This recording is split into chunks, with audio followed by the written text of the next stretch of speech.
Hey everyone, I'm going to show you what to do if your Wi-Fi keeps turning off. So the first thing you should do is you can go to the top right corner in the settings. In the settings you can go to the network and internet settings. Right here you can turn off the Wi-Fi and then turn it back on.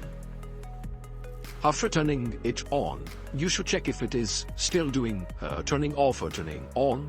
It should fix the issue. If it still persists, you should turn off your TCL Smart TV and you should unplug it from the back of the wall. And then there's a button on the TCL right below the logo here. You should press it for 30 seconds right here. So after pressing it for 30 seconds, turn your screen back on and check if the issue is resolved.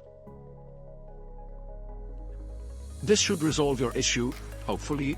So I hope this resolved your issue. Thank you so much for watching.